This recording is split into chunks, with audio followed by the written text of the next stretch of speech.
So you have to respect this from the very beginning. So you get a sense now, from the personal to the collective, something which is very deep in the Islamic tradition. Respecting freedom. More than that, it's also a collective individual right. When you have these things coming, and you know we are always repeating this, La ikraha fi din. No compulsion in matter of religion. So you cannot come and impose unto me. La ikraha. قُلْ يَا أَيُّهَا الْكَافِرُونَ لَا أَعْبُدُ مَا تَعْبُدُونَ. Oh, who are denying the truth, I don't believe in what you believe, you don't believe in what I believe. That's it, this is it. But it's more than this, it's not only a passive attitude, it's an active respect. وَلَوْ شَاءَ رَبُّكَ لَآمَنَ مَنْ فِي الْأَرْضِ كُلُّهُمْ جَمِيعًا أَفَأَنْتَ تُكْرِهُ النَّاسَ حَتَّى يَكُونُوا مُؤْمِنِينَ. If your Lord had willed, everyone on earth would have believed. Isn't that for you to impose onto people to believe? So it's an active respect. It's not a passive attitude. It's an active respect. I have to respect your freedom to believe in what you believe in. Because he wanted this diversity. And I know why he wanted this diversity. Because he gave me freedom, and with your presence, he imposed onto me humility. You know why? Because when you are free, you can be arrogant. But when you are facing the difference of someone who is as free as you are experiencing humility. And humility means what? La hawla wa la quwwata illa billah. He knows, I don't. So there is something here which is a very deep discussion about this, also this understanding of liberty in Islam, from the philosophical, the religious understanding, the philosophical understanding, coming to something which is social, with understanding. So when you are here, in this world, it's called the globalized world, and you look at people saying, oh, there is diversity everywhere. A Muslim, woman or man, has no fear of this diversity. We knew it, we respect it, we want it. Because he wants it. And he's telling us this diversity is going to test the way you are going to use your freedom.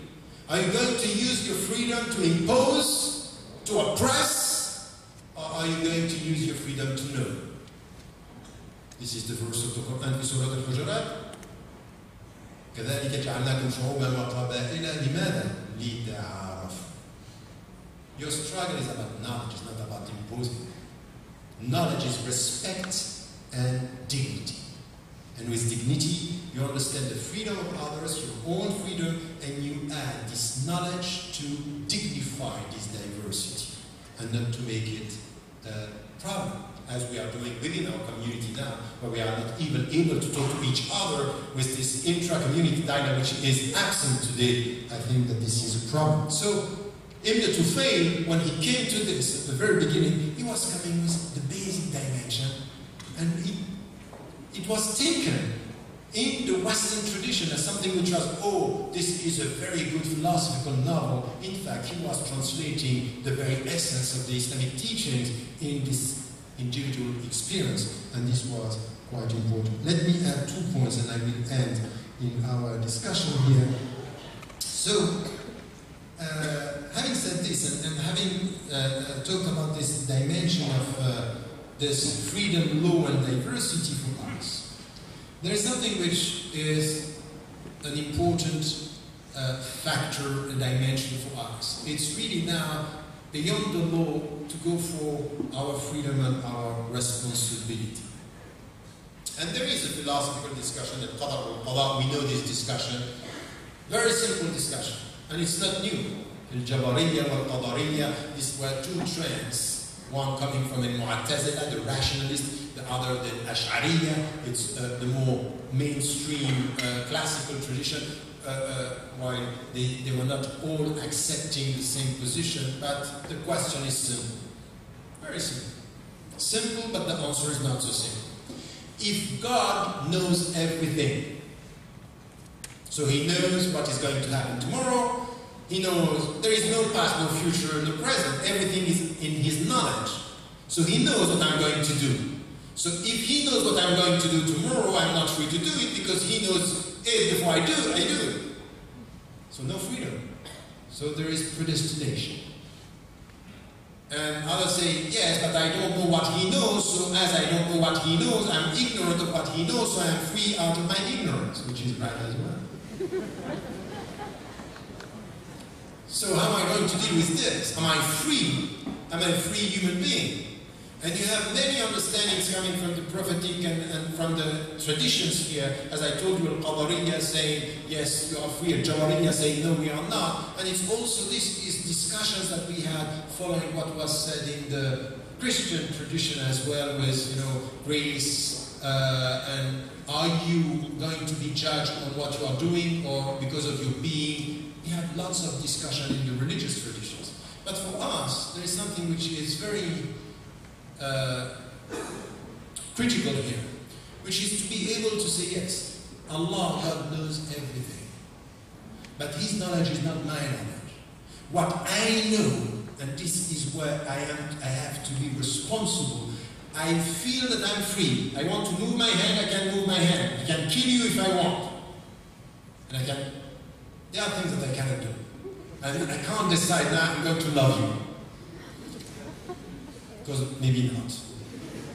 Because my man would say, love him, and I go, no, my heart is not following.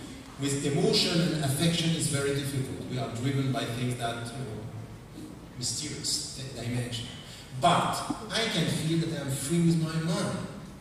And I can decide now what Allah in His knowledge, Allahu A'lam, Wallahu Akbar, we know that He's beyond everything. He knows what I don't know.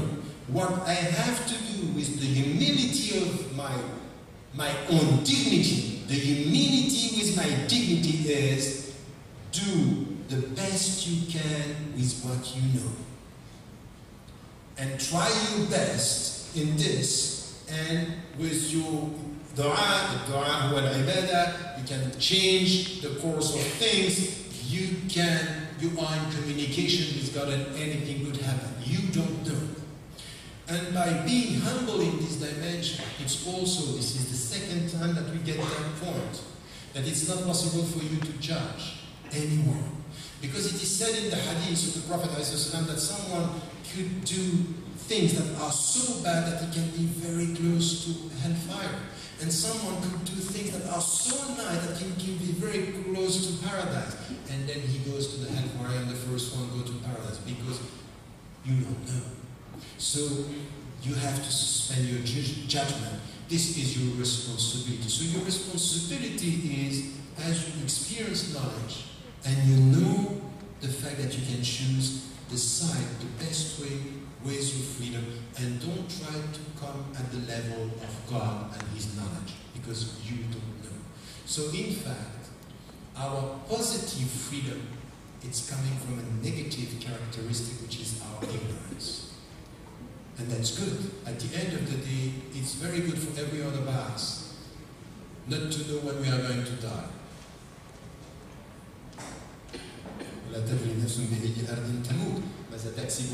We know this, that we don't know what will be your reward tomorrow, and you don't know where you are going to die. Maybe I'm going to die in Malaysia, Allahu A'lam. And maybe in London, Allahu A'lam. This ignorance is pushing me to take my responsibility and to be responsible of my freedom as something which is the spiritual dimension. Now it's not over. As the highest level of our objectives, this is the starting point, and we have to come to this.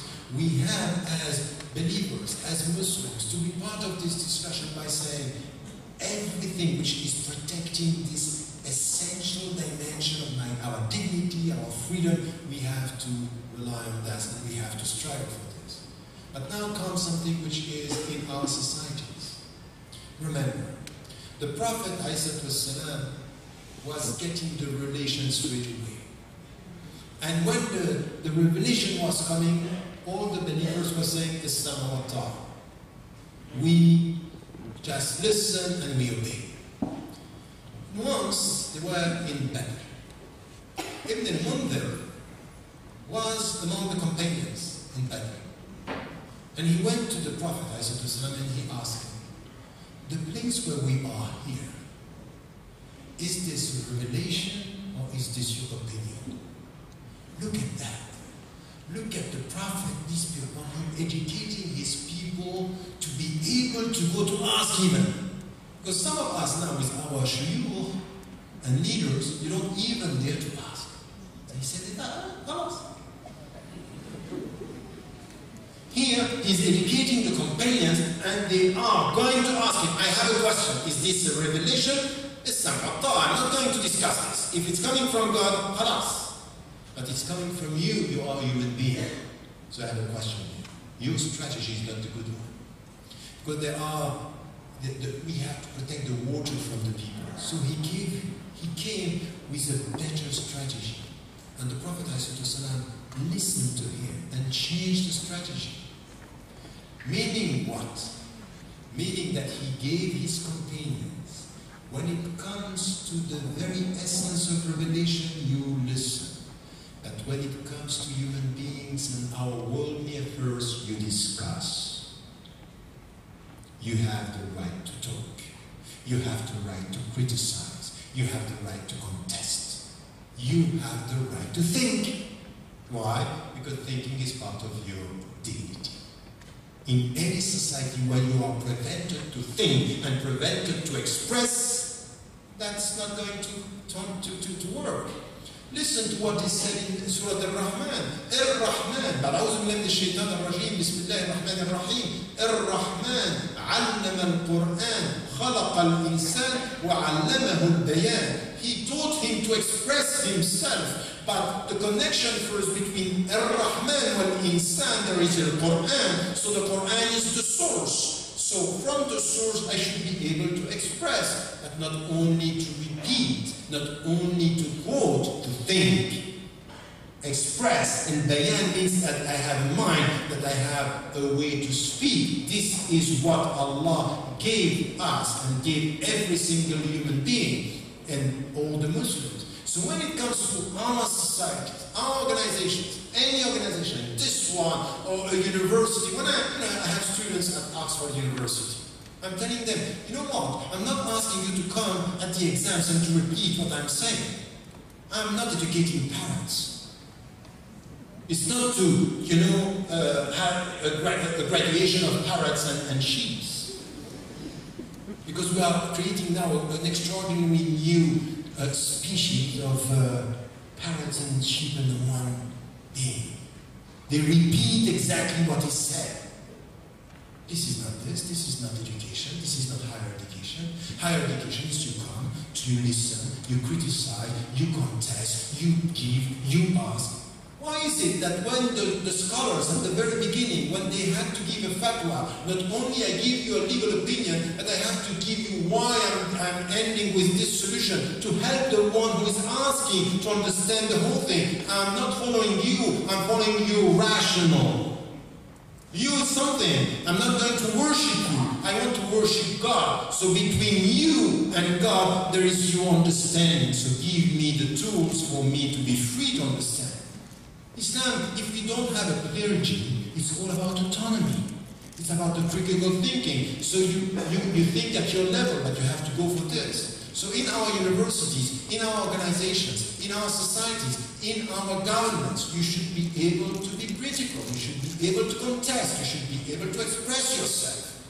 So there is something which here is Amruhum Shura Bainahum. What does it mean? What does it mean that we are deliberating? It's just we listen to the leader and just after the leader say, I agree, I agree, I agree. This is shura? No, I'm sorry, this is dictatorship. This is not a shura. A shura is everyone has the right to say what he wants. And look at this, Ghazwat Uhud. The Prophet ﷺ is gathering the people. He thinks that it's better to stay within the Medina, to stay within and to let them come. But among the people, we had young Muslims. They were so willing to attend a battle the way it was in Badr that they wanted to go out. We have to do the same. He ended up being a minority. The Prophet ﷺ was in minority. And what did he say? Say, no, I'm the Prophet ﷺ, stop it now, listen to me. No, he followed the majority. He followed وَشَاوِرْهُمْ فِي الْأَمْرِ. So when you take a decision after you شَاوِرْهُمْ فِي الْأَمْرِ, you have to follow. This is the respect of the people. So in our settings, in our societies, when you come with all this understanding, all these levels, and we are talking about الحرية, حرية التعبير, it means that you have to rely. And what is the best leader? The best leader is going to be assessed in the way the followers are critical. Why today we are talking about Abu Bakr as-Siddiq, Umar ibn al-Khattab, Uthman, and all these companions? Why? You get the level of their understanding, the level of their critical thinking. So he was a leader, he was following the revelation, but he was waiting. Even the women around. Even the women around were talking, and Aisha radiallahu anha was not only a woman repeating a hadith, she came with opinions. And she was saying things, she was directing, she had opinions and visions. So I think that this is where, as Muslims, we have to come to this very deep understanding of what liberty and freedom mean without our society. Now, and this is my conclusion, we should also understand that there are limitations even in the way, there is no absolute freedom. So of course we need rules. And there is something which is not coming from law, it's coming from a sense of decency. If you listen to the Quran, وَلَا تَسُبُّوا الَّذِينَ يَدْعُونَ مِن دُونِ اللَّهِ فَيَسُبُّوا اللَّهَ عَدْوًا بِغَيْرِ عِلْمٍ. So don't attack or don't criticize what they believe, which is not God, when they don't believe in God, because they will react عَدْوًا بِغَيْرِ عِلْمٍ.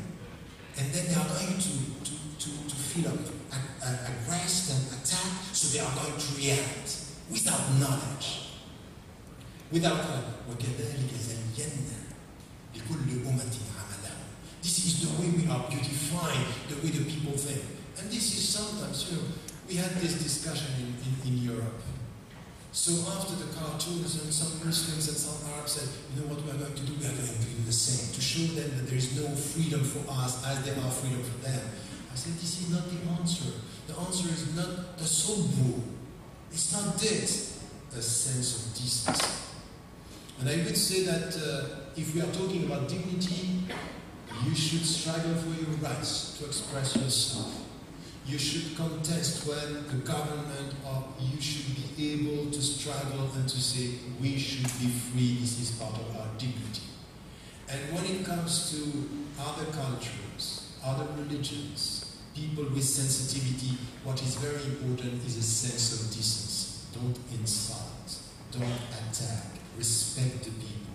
Be free with decency. Be free with dignity. And remember that this is the very essence of Islam. Because if we come now and we end with the whole discussion, at the end of the day, La ilaha illallah, it's to liberate yourself, as we said, is a journey towards freedom. And you need to be disciplined with this. Tell me something. Why do you think that we pray 5 times a day? Why do we fast 1 month? Why all these rules? If someone is looking at you from outside, say, look at these Muslims. It's all about rules, practice, putting your forehead on the soil and the ground.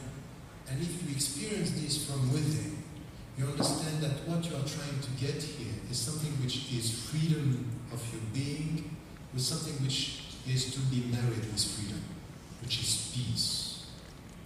True freedom is not to be free to do whatever and to have to be tense.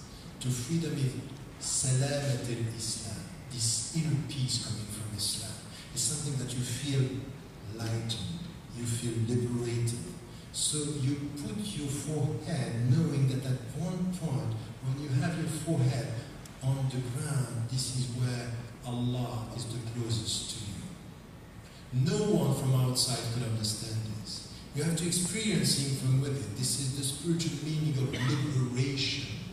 Liberate yourself from your ego. Liberate yourself from tensions. Get that peace. And you know who is, in which field we can get this, which is quite important? People don't understand the very paradoxical marriage between rules and discipline and freedom. If you want a contribution, don't let the people think outside, because they are following their emotion, they are free. No. In all the fashion trends, in all the trends, in all the movies now we have psychologists. They know exactly what we like. And the movies are written with psychology to attract you, to think, oh, I like it. You think you like it, your emotions are driven, and you think at the surface of your being that you like it. This is world culture. Personal spirituality is not this. This is not freedom. This is superficial alienation. True freedom is not this. Come back within. Pray to liberate your ego. Fast to liberate to control your emotion. Have you seen someone playing piano?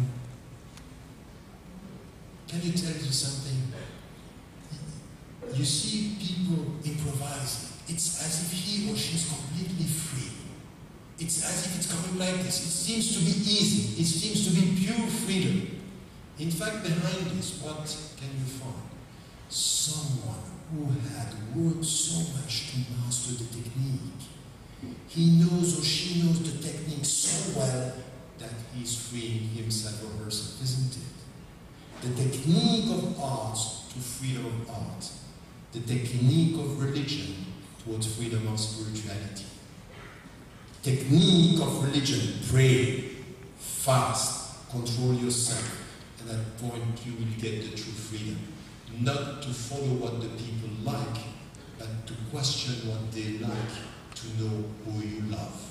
Him or illusion. Wallahu a'lam wa a'lam wa ahkam. Wassalamu alaikum wa rahmatullahi.